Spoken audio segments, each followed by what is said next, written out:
जांच शुरू हो गई है। अपर मुख्य सचिव अमित मोहन प्रसाद और सचिव प्रांजल यादव, संयुक्त सचिव प्राणेश चंद्र शुक्ला और अनुसचिव के भी खिलाफ अब जांच की जाएगी। तो एक बड़ी खबर आपको बता रहे हैं, टेंडर में गड़बड़ी करने का आरोप लगा था, जिसके बाद कई शिकायतें भी मिली थी।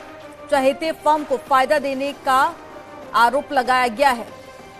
तो लोकायुक्त ने जांच शुरू कर दी है। एसीएस समेत 5 के खिलाफ अब जांच की जाएगी। लखनऊ से ये बड़ी खबर आपको बता रहे हैं, टेंडर देने में गड़बड़ी करने का आरोप लगा था, जिसमें 5 नाम निकलकर सामने आए हैं। ज्यादा जानकारी के साथ में ऋषभमणि त्रिपाठी फोन लाइन पर जुड़ गए हैं। ऋषभमणि, पूरे मामले को लेकर क्या ज्यादा जानकारी? देखिए, लोकायुक्त की तरफ से 2 आईएएस अफसर अमित मोहन प्रसाद, प्रांजल यादव समेत 5 अफसरों की जांच शुरू की गई है। लखनऊ के रहने वाले महेश चंद्र श्रीवास्तव ने लोकायुक्त को शिकायत की थी कि सीएचसी निर्माण उत्तर प्रदेश में होने थे, जिस निर्माण में फायर फाइटिंग का जो टेंडर दिया गया था वो ऐसी फर्म को दिया गया था जिसके पास पूर्व में ऐसा कोई कार्य करने का अनुभव नहीं था। लोकायुक्त ने अपने स्तर से एक प्रारंभिक जांच कराई थी और प्रारंभिक जांच में कुछ गड़बड़ियों के संकेत मिले हैं, जिसके बाद अब लोकायुक्त अपने स्तर से इन 5 अफसरों के खिलाफ जांच शुरू करने जा रहे हैं। इन लोगों को तलब किया गया है हलफनामे और सबूत लेकर के। जब ये अपने सबूत दे देंगे उसके बाद आगे तमाम कार्रवाई तय की जाएगी। लेकिन फिर भी इन 5 अफसरों की फिलहाल कुछ मुश्किलें जरूर बढ़ गई हैं, क्योंकि लोकायुक्त ने अब ये टेंडर देने के मामले में गड़बड़ी पाई है और इनकी जांच शुरू कर दी है। बिल्कुल, देखिए अब यहां पर जांच शुरू कर दी गई है। कई सारे आरोप यहां पर लगे थे, लेकिन अब आगे किस तरह की जांच किस दिशा में आगे बढ़ती हुई ऋषभमणि आप देख पा रहे हैं, क्योंकि ये मामला काफी पुराना था, जिसके बाद पे एक नहीं और भी कई सारी शिकायतें मिली थी और लगातार पूरे मामले को लेकर जांच करने की भी बात कही जा रही थी। ऐसे में अब जब आरोप लगे हैं, इसके बाद क्या निर्देश जारी किए गए हैं, कब तक रिपोर्ट सबमिट करना होगा? देखिए, अभी इसका टाइम फ्रेम तय नहीं हुआ है, लेकिन जो अफसर हैं अमित मोहन प्रसाद इसमें शामिल है, प्रांजल यादव भी शामिल है, प्राणेश चंद्र शुक्ला हैं, इनको कुछ जो अपने पक्ष में जो सबूत देना चाहते हैं वो हलफनामे पर इनको देना होगा। हलफनामे और सबूतों के साथ लोकायुक्त ने इनको तलब किया है। जब ये अपने सबूत पेश करेंगे उसके बाद ही इस जांच की दिशा आगे तय हो पाएगी। लेकिन जो प्रारंभिक जांच है, जो उसकी शुरुआती जांच है, उसमें इन अफसरों के खिलाफ गड़बड़ियों के कुछ संकेत मिले हैं, जिसके बाद ये मुख्य जांच शुरू की गई है। तो जाहिर सी बात है, इन अफसरों की मुश्किलें तो बढ़ने वाली हैं। जिस फर्म को टेंडर दिया गया था फायर फाइटिंग का, बताया जाता है उसके पास कोई अनुभव नहीं था। लखनऊ के रहने वाले महेश चंद्र श्रीवास्तव ने शिकायत की थी। प्रारंभिक जांच के बाद अब ये मुख्य जांच शुरू हो गई है। बिल्कुल ऋषभमणि, और एक बात तो यहाँ पर साफ है कि कई अधिकारियों पर अब गाज गिर सकती है। तमाम जानकारी साझा करने के लिए बहुत शुक्रिया ऋषभमणि आपका। और यूपी में आज भी बीजेपी की बैठकों का दौर जारी रहेगा। आज लखनऊ में अवध क्षेत्र की बैठक होगी। इस मीटिंग में संगठन महामंत्री मौजूद रहेंगे और ये मीटिंग सुबह 11 बजे शुरू होगी। तो वहीं दूसरी बैठक कानपुर में होगी। बुंदेलखंड क्षेत्रीय कार्य समिति की बैठक कानपुर में होनी है। प्रदेश अध्यक्ष भूपेंद्र चौधरी इस बैठक की अध्यक्षता करेंगे और बैठक में विधायक, सांसद, जिला अध्यक्ष और साथ ही पार्टी पदाधिकारी भी शामिल होंगे। आपको बता दें कि बीजेपी के 6 संगठनात्मक क्षेत्रों की क्षेत्रीय कार्य समिति की बैठक 17 से 19 मई तक होनी है।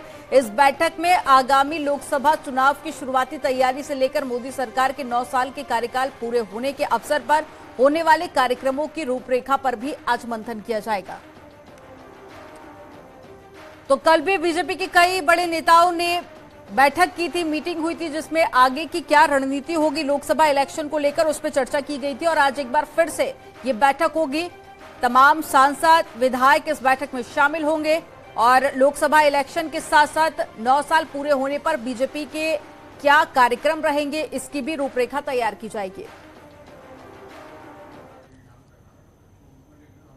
केंद्र सरकार के 9 साल पूरे होने पर देश भर में बीजेपी का अभियान जारी है। केंद्रीय समिति का बीजेपी ने गठन किया और सुनील बंसल को यूपी की जिम्मेदारी सौंपी गई है। अश्विनी त्यागी को उत्तराखंड की जिम्मेदारी दी गई। तो केंद्रीय समिति कार्यक्रमों की रूपरेखा तैयार करेगी और 30 मई से 30 जून तक ये कार्यक्रम चलाया जाएगा। तो 1 महीने पूरा कार्यक्रम चलेगा। आपको बता दें कि केंद्र सरकार, मोदी सरकार के 9 साल पूरे हो रहे हैं और इसी के चलते कई सारे कार्यक्रमों की शुरुआत की जाएगी और 1 महीने पूरे कार्यक्रम चलेंगे जिसमें बीजेपी की उपलब्धियां भी गिनाई जाएंगी और इसका फोकस लोकसभा इलेक्शन को लेकर भी बेहद खास माना जा रहा है, क्योंकि 2024 में लोकसभा इलेक्शन है और बीजेपी ने अपनी तैयारी पूरी कर दी है।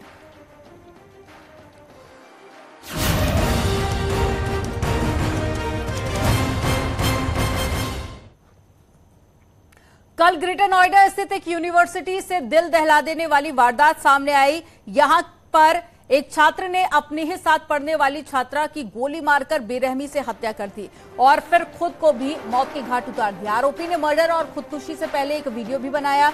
इस वीडियो में गर्लफ्रेंड की हत्या से जुड़े कई खुलासे और गुनाहों के कबूलनामे की स्टोरी भी रिकॉर्ड की गई। इस वीडियो में आरोपी अपनी गर्लफ्रेंड के रिश्तों से लेकर ऐसा कदम क्यों उठा रहा है ये भी उसने बताया। तो ये देखिए, ये सीसीटीवी फुटेज भी सामने आया है। पहले एक युवक ने अपनी गर्लफ्रेंड की हत्या की, उसके बाद में उसने खुद भी आत्महत्या कर ली। हालांकि पुलिस पूरे मामले को लेकर जांच पड़ताल में जुटी हुई है, लेकिन एक वीडियो भी जारी किया गया था जिसमें कातिल ने अपना कबूलनामा बताया और ऐसा क्यों किया उसने ये भी उसने बताया है।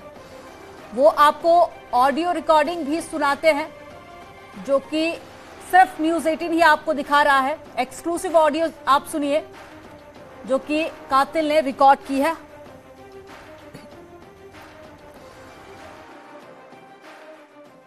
Then Sneha came into my life. मतलब चाचा से तो पहले ही आ गई थी, चाचा वाले केस से, बट आफ्टर दीदी। एंड उसने सब कुछ ऐसा किया, मतलब ऐसा दिखाया कि जैसे बहुत अच्छी लड़की है।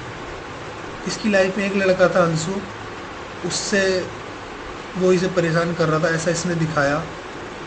मैंने उससे इसका पीछे छुड़वाया, उसे उस टॉक्सिक रिलेशनशिप से निकलने में इसकी हेल्प की बिना किसी को कुछ भी बताए। किसी को कुछ पता नहीं चला, मैंने पूरी हेल्प की इसकी। आफ्टर दैट जब मैंने इसे हेल्प की, इसे मैं अच्छा लगने लगा। And then she proposed me. पूरा अच्छे से इसने सजाया वजाया बढ़िया से, and a grand proposal kind of thing. She proposed me. मैंने इसे मना किया था पहले स्टार्टिंग में, क्योंकि 2-3 दिन पहले से मुझे लग रहा था कि सी विल बी प्रपोजिंग में। मैंने मना किया था कि ऐसा कुछ मत करना, क्योंकि मेरी लाइफ में जो मेरे अपने हैं जिन्हें मैंने अपना माना है, मैंने काफ़ी लोगों को खोया है। And I don't want to lose you, so we will be best friends but not in a relationship. We will think about it later but not right now. But नहीं मानी। She proposed me in a very good manner, grand manner, so I could resist. I accepted her proposal and then we came in a relationship. कुछ time बहुत अच्छा चला, बहुत बढ़िया चला, सब कुछ हमारे दोनों के अंडरस्टैंडिंग के हिसाब से चलता था। मुझे लगा सब कुछ अच्छा चल रहा है, बहुत अच्छा चल रहा है, बढ़िया है।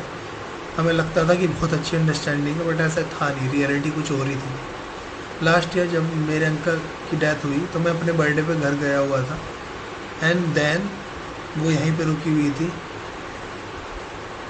She started cheating on me from then onwards. वो भी किसके साथ? एक मैस वर्कर के साथ जिसका नाम था आशुतोष पांडे। इसने कुछ पता नहीं चलने दिया बिल्कुल भी। जब मैं सो जाता था रात में, उसके बाद उससे मिलने जाती थी। VH के पीछे कैमरा चेक करवा सकते हैं आप। जब मैं सो जाता था उसके बाद ही उस पर कॉल पे मैसेज पे बात करती थी, और जब मुझसे मिलने आती थी सब कुछ डिलीट करके आती थी। वो मुझे कैसे पता चला? पूरे 1 साल तक इसने चीट किया मुझे।